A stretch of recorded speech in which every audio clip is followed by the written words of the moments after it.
मध्य प्रदेश में बादल जैसे थमने का नाम ही नहीं ले रहे। नदियां उफान पर हैं, सड़कें गायब हैं और पुल बह चुके हैं। वहीं दूसरी तरफ पचमढ़ी की वादियों में बारिश किसी जादू की तरह बरस रही है। जुलाई के जलजले पर हमारी एक खास रिपोर्ट देखिए।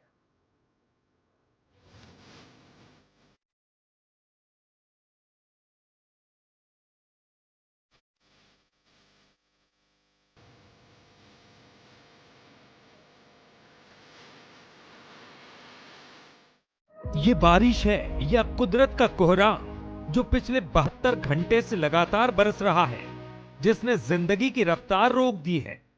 मुरैना, श्योपुर, गुना और अशोकनगर में बाढ़ जैसे हालात हैं, तो नर्मदापुरम, भोपाल और सीहोर में स्कूल बंद हैं, रास्ते डूब चुके हैं और कई गांवों का शहरों से संपर्क पूरी तरह टूट चुका है।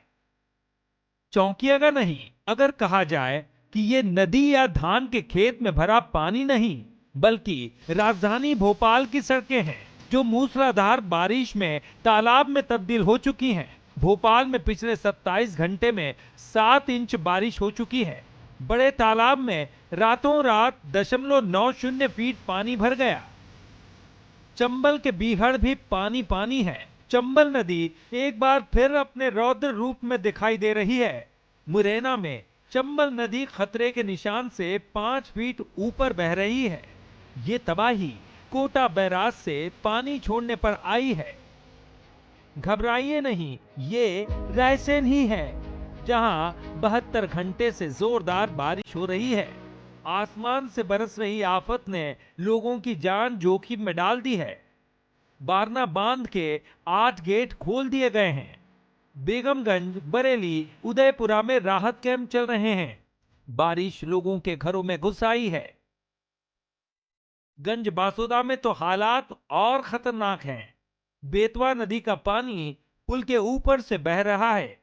जान हथेली पर लेकर लोग नदी पार कर रहे हैं। यहां तक कि 108 एम्बुलेंस भी इस उफनती नदी को पार कर गई। ये लापरवाही नहीं, जानलेवा दुस्साहस है। श्योपुर में भी बारिश से जनजीवन अस्त व्यस्त है। खातौली श्योपुर मार्ग बंद हो गया है। नई पुलिया के ऊपर से पानी बह रहा है, जिसके चलते पुलिस की तैनाती की गई है। निचली बस्तियों को खाली कराया गया है। वहीं बड़ौदा में लोगों की जान बचाने गई एसडीआरएफ खुद तेज बहाव में फंस गई, जिसे जवानों ने जेसीबी से सुरक्षित बाहर निकाला। कोलारस में बारिश से सिंध नदी उफान पर है। अनंतपुर गांव में 30 ग्रामीण फंस गए, जिसके रेस्क्यू में सेना और एनडीआरएफ तैनात है। नदी किनारे बसे कई गांव जलमग्न हो चुके हैं, जिसके चलते सेना को बुलाना पड़ा। शिवपुरी के मड़ीखेड़ा डैम के 10 गेट खुले हैं। सिंध नदी उफान पर है। मगरौनी पुल अब डूबने की कगार पर है। पठारी चारों तरफ से कट चुका है। गांव में पानी घुस चुका है। 960 mm बारिश ने फसलें भी बर्बाद कर दी। बुरहानपुर के मांडवा में शव यात्रा लेकर जा रही ट्रैक्टर ट्रॉली नदी में बह गई। कमजोर पुलिया पर बहते नाले के चलते ये हादसा हुआ।